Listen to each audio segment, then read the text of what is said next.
Welcome back to Basketball Fan. Let's really talk about what's happening right now because for months people have been saying WNBA owners should stop playing nice in these CBA negotiations. The message from certain corners of the fan base has been clear: send out tougher proposals, lower the offers, apply pressure, and see who blinks first. And now, based on recent reporting and the numbers we're seeing, it's starting to look like the owners may have taken that advice to heart. From everything unfolding, there's a real possibility that a group of WNBA players could end up making significantly less money under the next collective bargaining agreement. That's not speculation just floating around social media. It's being tied directly to viewership realities and the league's current economic leverage. A major part of this conversation centers on ratings and, more specifically, what just happened with Angel Reese's return in Unrivaled. This was supposed to be a moment, heavily anticipated, heavily discussed, and framed as proof that the league has multiple stars who can carry attention on their own. But from a business standpoint, the numbers told a different story. The overall audience reportedly hovered around 130,000 viewers. On the surface, that might not sound catastrophic. But the real number advertisers focus on is the key demographic, and that figure was reportedly around 40,000 viewers. In the world of television economics, that's the number that matters. That's the audience advertisers are paying for. And 40,000 in the key demo is not a number that strengthens players' bargaining power at the negotiation table. For years, a certain narrative has been pushed hard. This league isn't about one single superstar, it's about collective depth. It's about a stacked roster of talent. It's about established names and the next generation rising together. Fans have consistently heard that it's not just one player driving the momentum, but a wave of stars moving in unison. So when high-profile appearances happen and the ratings don't follow, it creates an uncomfortable disconnect between the narrative and the numbers. Because whether people like it or not, owners negotiate based on revenue, leverage, and measurable business impact, not vibes. Take Paige Bueckers, for example. She's been marketed as a generational talent, a can't-miss superstar, a face of the future player with massive college hype translating into the pros. Heavy promotion, big expectations, national attention. And yet, when looking at reported unrivaled viewership tied to her appearance, the number floated around 30,000 viewers. Stack that next to Angel Reese's 40,000 in the key demo, and suddenly the broader claim that the league has multiple interchangeable needle movers starts to weaken from a purely financial standpoint.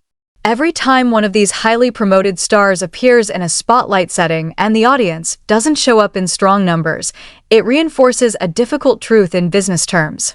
The league may have a lot of talented players, no one disputes that, but from a revenue-driving standpoint, the list of proven ratings engines appears much shorter. And right now, from a pure viewership perspective, one name consistently stands above the rest: Caitlin Clark. When she plays, numbers spike. When she's featured, engagement jumps.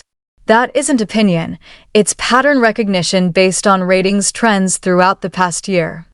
This is where Annie Costabelé's reporting through Front Office Sports adds another layer. Her breakdown of the proposed new economic structure within the WNBA suggests a shift, a bigger share for the stars and less for the middle tier. In other words, if you are a proven draw, if you can demonstrably move numbers and generate revenue, you're in position to benefit. But if you fall into that middle class of solid, productive players who aren't necessarily driving ratings, you could be looking at a financial squeeze. And from the owner's standpoint, the argument becomes straightforward. If overall viewership outside of one or two headline names doesn't consistently deliver strong returns, why would revenue splits dramatically increase across the board? Owners negotiate from leverage, and ratings provide that leverage. If the economic engine is concentrated in a single superstar effect, then the financial model may begin to reflect that reality. What makes this situation even more fascinating is how the Angel Reese ratings conversation may have unintentionally strengthened ownership's hand. The push for broader star equality in negotiations depends heavily on proof that multiple players can command attention independently. But when the numbers underwhelm in high-profile moments, it becomes harder to argue that the revenue pie should be expanded evenly for everyone. Instead, the conversation shifts toward a tiered system: reward the biggest draws at the top, tighten the distribution in the middle. None of this takes away from talent, skill, or competitive fire on the court. The WNBA is filled with elite athletes. But business negotiations operate on revenue metrics, advertising value, and growth projections. If the data suggests that only certain players consistently generate large-scale national engagement, owners are going to structure proposals accordingly. That's why this current CBA discussion feels different. It's no longer just about fairness in theory. It's about measurable impact. And if the new system truly moves toward bigger share for stars, less for the middle class, as reported, then we may be witnessing a fundamental economic shift within the league. The big names and established headliners could see financial gains, while a significant portion of the roster faces tighter contracts moving forward. So when you zoom out, this isn't just about one ratings report or one return game. It's about leverage. It's about negotiation power. It's about what the numbers say when the spotlight turns on. And right now, the numbers are shaping the conversation in a way that could redefine how money flows in the WNBA for years to come. Let me know what you think about this whole situation. Are the owners playing hardball strategically? Is the league too reliant on one major draw? And how should revenue really be distributed if star power drives the majority of engagement? Drop your thoughts in the comments, and as always, keep it locked right here on Basketball Fan. Welcome back to Basketball Fan, because this is where the conversation really turns serious. There's no confusion about who's going to be fine in this new system. The rookies at the very top? They'll be okay. The elite prospects coming in with hype, marketing power, and long-term upside? They're protected. But the real pressure point in this proposed CBA structure isn't at the top, it's in the middle. That's where the damage is about to hit. Role players, rotational pieces, solid contributors who aren't headline names, they're the ones staring at smaller checks. And that's not random. That's structural. If you read between the lines of the reporting, especially from front office sports, it becomes clear that this shift didn't just happen overnight. It's the byproduct of negotiation strategy.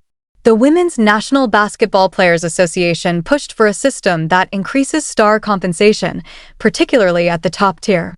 And now we're seeing the trade-off. When the pie doesn't dramatically expand overnight, reallocating a larger slice to superstars means someone else's slice shrinks. That someone else is the league's middle class. The phrase that really stands out is that when the league returns fully to basketball under the new agreement, things will look very different. That's not just cosmetic change, that's financial restructuring.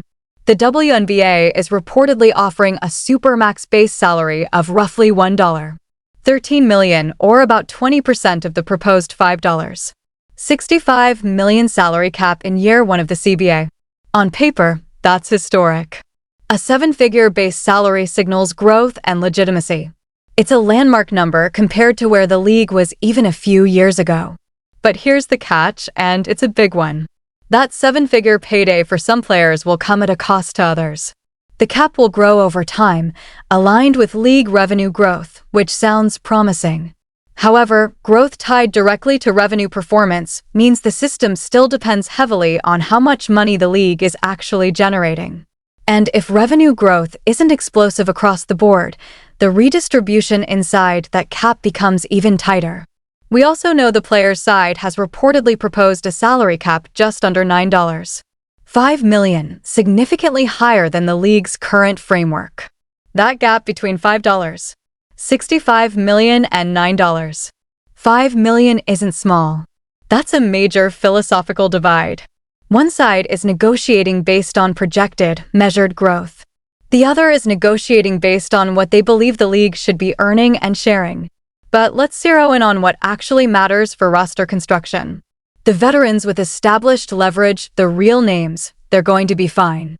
Players like Breanna Stewart, Nafisa Collier, Sada Sabali, Kelsey Plum, and Nneka Agwamike, those players carry all-star credentials, championships, endorsement portfolios, and brand recognition. When the Supermax slots are distributed, they're at the front of the line. Their market value is secure. Their reputations give them negotiating insulation. But the question becomes, what happens to the dependable sixth player? The defensive specialist? The veteran glue piece? The young forward who averages 8 points and 5 rebounds, but does the dirty work every night? Under a tighter cap with more concentrated money at the top, those players become financial pressure points. Front offices start making harder decisions. Contracts get shorter. Guarantees shrink. Mid-tier salaries flatten or even drop relative to what they might have expected under a more evenly expanded system. And here's the uncomfortable truth: this isn't about talent evaluation. It's about cap math. If one player can take up 20% of the salary cap alone, that dramatically changes how the remaining 80% gets distributed across 10 or 11 other roster spots. The squeeze becomes real very quickly. From a business standpoint, ownership can justify this by pointing to revenue growth models and ratings leverage. From the union standpoint, prioritizing star pay could be viewed as correcting years of undercompensation at the top. But somewhere in the middle of that tug-of-war sits the league's working class, the players who aren't household names but keep teams competitive. That's why this moment feels pivotal. The gap between stars and role players appears to be widening. If the league locks into a structure that heavily rewards top-end market value while tying overall cap growth strictly to revenue increases, the middle tier may not see the windfall some expected when CBA talks first began. So when you step back and look at the big picture here on Basketball Fan, the stars will shine even brighter financially. The elite rookies will step into strong rookie-scale situations with upside. But the rest? The majority? They're going to feel this shift the most. And that's the part of the story that doesn't always make headlines, but it absolutely will shape the future of roster building in the WNBA. Welcome back to Basketball Fan, because this is the part of the conversation people keep dancing around. The players who are truly in danger under this proposed structure aren't the headline names. They aren't the all-stars. They aren't the rookies coming in with endorsement deals and massive hype. It's the role players, the end-of-rotation players, the veterans on minimum deals, the younger players still trying to establish themselves, the ones who can't afford a lockout, the ones who can't miss paychecks, the ones who don't have outside sponsorship money cushioning the blow. Those are the players who get squeezed first when negotiations drag on or when the cap structure shifts upward toward the top. According to reporting on the league's proposal, the structure would still include 2 tiers of maximum salaries, similar in framework to the current CBA. The Supermax would account for 20% of the salary cap, while the standard max, reportedly around $988,750 in year one, would take up roughly 17.5%. Now pause and really think about that math. If one player can command 20% of the cap, that's 1/5 of the entire payroll allocated to a single contract. Put 2 Supermax players on the same roster and you're approaching 40% of the cap immediately. That leaves just over 60% to divide among 10 or 11 other players. That's not theoretical pressure, that's cap compression in real time. And it's not just about percentages. Unlike the current CBA, players reportedly would not be eligible to earn the Supermax through a sign-and-trade deal. That adds another layer of restriction to roster movement and contract flexibility. So teams would be allocating massive cap chunks to cornerstone players while still needing to fill out the rest of the roster with what's left. When you break that down, it becomes clear how quickly the squeeze hits the middle tier. For comparison, look at where things stood in 2025. The Supermax salary was $249,244. The standard max sat at $214,466. The veteran minimum was $78,831, while players with fewer than 3 years of experience earned around $66,079. The average salary across the league hovered roughly around $125,000.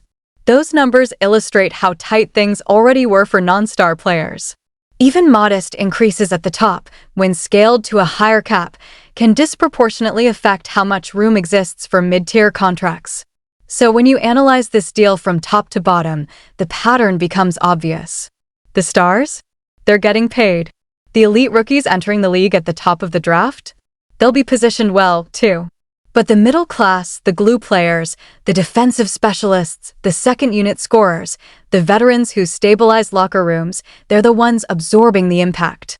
The structure shifts money upward toward the biggest names and, in some cases, downward toward rookie scale adjustments, leaving the middle exposed to stagnation or cuts.